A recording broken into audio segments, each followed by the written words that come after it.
Hi everyone, this is Lincoln. Today is 20th of April 2021. Now 4:30. Sorry, just a moment. 4:35. This time I want to talk about 동아 Social Holdings. 한 분이 동아 소시오 홀딩스 우리 원 서브스크라이버가 좀 분석을 해달라고 그래서 들고 나왔습니다.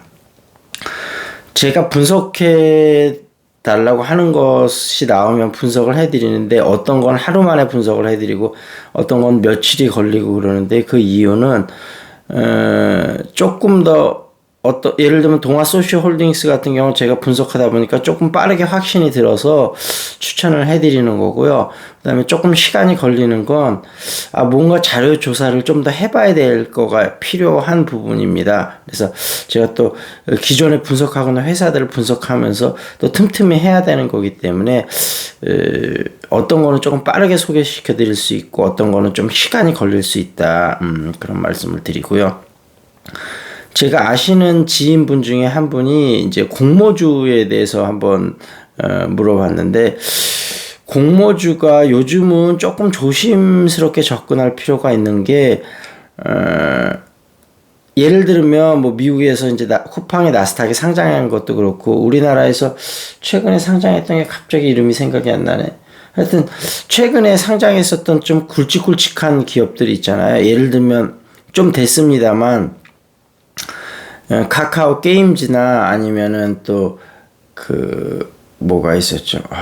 갑자기 이렇게 생각이 안 나네. 하여튼 그 엔터테인먼트 회사 지금은 그 이름을 바꿨잖아요. 하이브인가 그걸로 바꿨는데 그런 것들이 공모를 한 다음에 하루 이틀은 막 가다 그 다음부터 또 확 떨어졌잖아요. 그 이유는 뭐냐면 그 기업들이 기본적으로는 좋은데 너무 관심을 많이 받아갖고 너무 좀 공모가도 높게 선정이 됐고 거기서 하루 이틀 너무 상장을 하다 보니까 하루 이틀 있다가 팔아버리면 차라리 괜찮을 것 같고 그 이후엔 쭉 떨어졌다가 결국에는 다시 그때로 회복하는데 시간이 오래 걸리지 않습니까?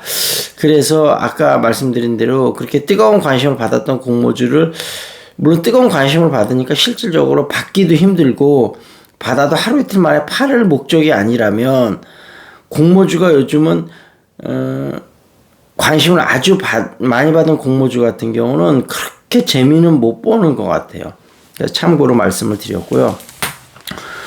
동아 소시오 홀딩스는 되게 오래된 회사입니다. 그래서 1932년 12월 1일 날 설립이 됐다고 그러고 아마 1949년에 좀 이렇게 이름이나 그런 게 좀 바뀐 것 같고 1970년 2월 10일 날 상장을 했습니다. 지금 지주사, 제약, 물류, 포장회사, 기타 이렇게 있는데 가장 우리가 많이 아는 건 동아제약하고 그 다음에 동아오치카, 그 다음에 뭐 용마로직스나 뭐 이런 거 동아 ST 이런 것도 많이 들어보셨죠. DA 인포메이션도 있고요. 동아 제약에는 알다시피 제일 유명한 바카스가 있고요. 동아 오치카에는 포카리 스웨트가 있죠. 그리고 동아 제약에 가그린도 있고요. 그 다음에 이제 동아 ST는 이제 제약회사인데 앞으로 바이오 시밀러까지 한다고 하는데 바이오시밀러가 뭐 셀트리온의 경우에서도 보지만 상당한 에너지하고 자금이나 그런 게 투자를 해야 되는 거라 과연 어떻게 될지는 솔직히 잘 모르겠습니다. 좀 지켜봐야 할 것 같고요. 근데 동아 소시오 홀딩스가 요즘 지금 최근에 좀 많이 올랐습니다. 13만 500원인데 원래 옛날에는 막 20몇만 원까지도 갔었고 그러다 쭉 떨어졌다가 요즘 좀 올라오면서 물론 올라오면서 중간중간 조정도 받겠죠. 근데 제가 이 회사를 이렇게 쭉 보면서 기본적으로는 굉장히 안정적이다. 근데 폭발적인 성장이 있으려면 결국은 동아 ST에서 바이오시밀러에서 좀 해줘야 되는데 그거는 아직은 퀘스천이다. 그래서 용마로직스는 또 바이오 콜드체인으로 예를 들면 뭐 지금 우리 코비드 19의 그 백신이 굉장히 낮은 온도가 필요하잖아요. 그런 거를 잘 유통시킬 수 있는 회사. 녹십자하고 용마로직스, 그 다음에 어디죠? 한 회사가 더 있는데 갑자기 생각이 안 나네요. 하여튼 그래서 그 바이오 콜드체인주로도 묶이고, 그 다음에 결국은 아까 말씀드렸다시피 앞으로 미래 폭발적인 성장력을 가지려면 결국은 동아 ST의 바이오 시밀러가 키다.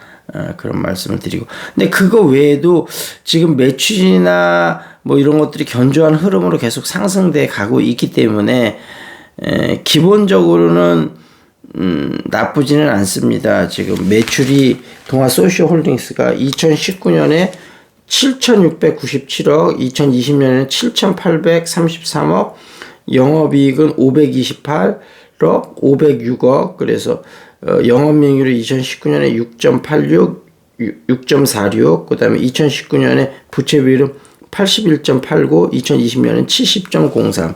그러니까 부채 비율이 100이 굉장히 안정적인 거라 그랬는데 100 밑이라는 거는 굉장히 일단 재무적으로는 안정이 돼 있는 거고요.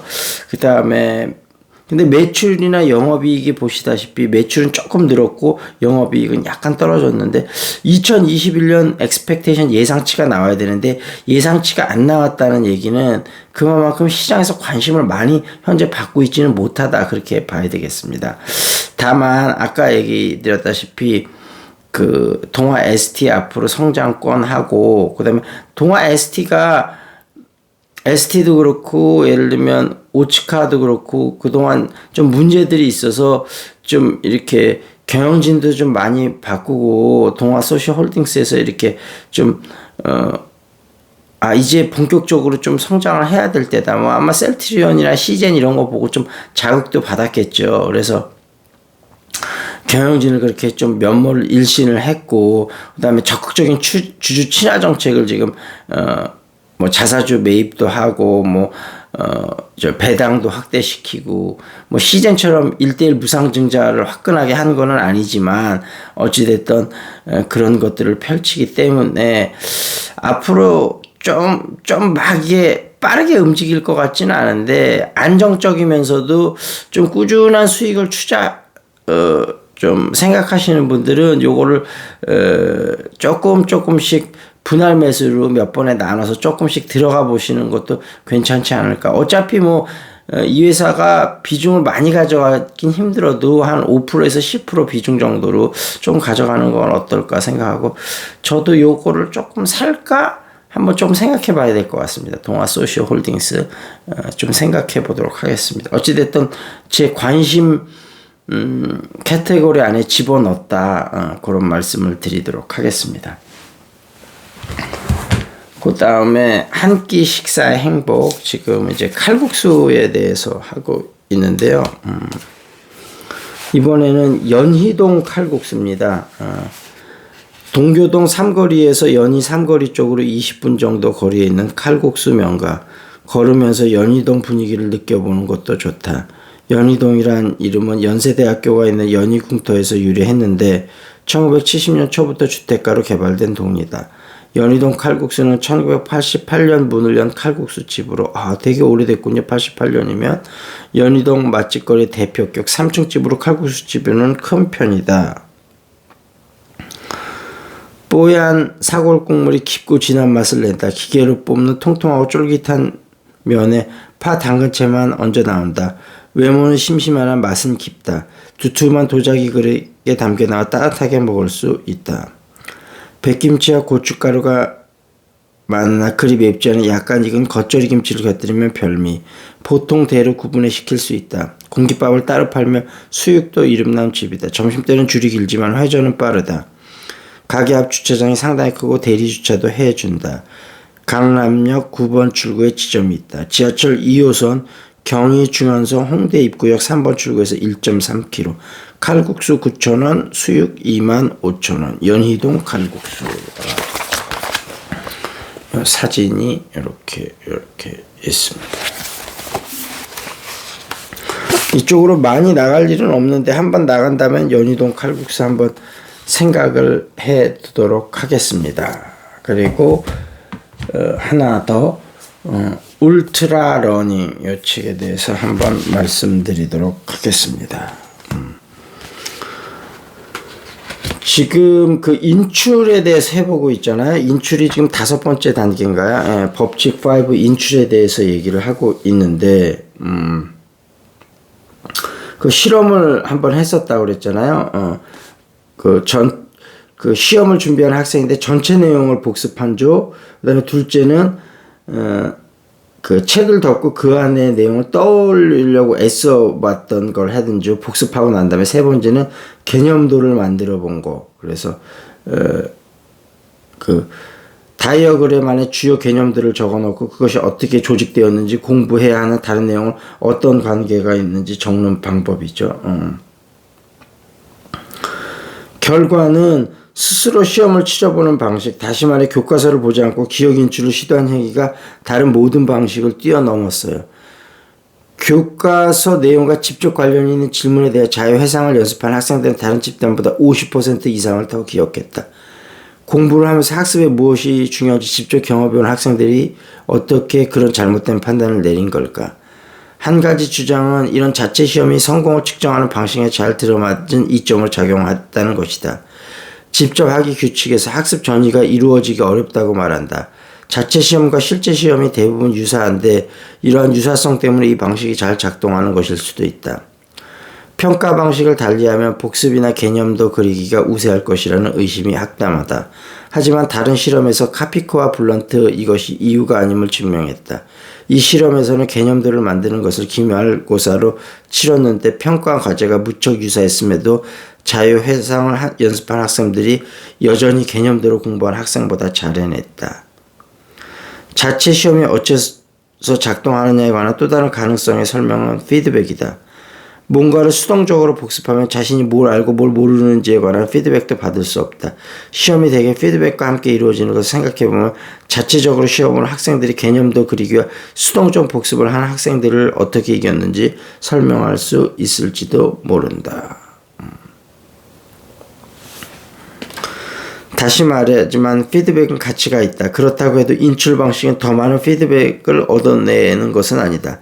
앞서 언급한 실험에서 학생들은 자신이 누락하거나 잘못 대답한 내용에 관한 어떤 피드백도 받지 못했다. 기억에서 지신을 소환하려고 애쓰는 행동은 직접 학습이나 피드백과 연계되는 것을 넘어서서 그 자체로 강력한 학습 도구다. 학습에 관한 이러한 새로운 관점은 라마누잔의 사례를 설명해준다. 해답 없이 증명 목록만이 담긴 카의 책은 그것을 터득하고 말겠다는 한 영리한 남자의 손에서 눈부시게 빛을 발하는 도구가 되었다. 라마누자는 그 책을 반복해 읽는 대신 머릿속에서 정보를 인출해 자신만의 해답을 만들어냈다. 여기에 공부에 숨겨진 패러독스가 있는 거죠. 이 정도 말씀드리도록 하겠습니다. 자, 지금 화요일인데요. 어찌됐든 동아 소시오 홀딩스 나쁜 주식은 아니다. 그렇지만 막 빠르게 움직일 주식은 아니고 천천히 좀 우상향을 할 수 있는 주식이라는 설명을 드리면서 어찌됐든 제가 설명해 드리는 걸 참고로 하셔서 여러분이 충분하게 리서치를 해서 투자의 결정은 전적으로 여러분의 몫이고요. 공부를 좀 해야 된다는 말씀을 드리고요. 그 다음에 그 잉글리시 샤우팅 어찌됐든 그 소비자의 재미를 드리겠습니다. 두 번째는 실력을 늘려드리겠습니다. 이 두 가지의 가치를 갖고 우리가 움직이거든요. 그래서 정말 재미있으시니까 일단은 처음에는 다른 거 생각하지 말고 오늘 하는 건 재미가 있어야 됩니다. 그래서 재미가 있으신지 한번 지금 현재 무료니까요. 7시 시간 되시면 와서 듣기만 하셔도 되십니다. 출근하면서 듣기만 하셔도 되고 하여튼 그렇다는 거 점을 알려드리고요. 그 다음에 두 번째로는 무슨 말씀을 드려야 돼? 그 다음에 여러 가지 여러분 주식이 지금은 현재 여러분이 갖고 있는 게 플러스로 돼 있어야 됩니다. 마이너스라면 뭔가 문제가 크게 있는 겁니다. 꼭 저한테 한번 상담을 받으셨으면 좋겠어요. 온라인 오프라인 무료로 상담 가능하니까요. 현재 마이너스이신 분은 꼭 상담 한번 받으시기 바랍니다. 자, 여기서 마무리 짓겠습니다. That's it. This is Lincoln. See you next time.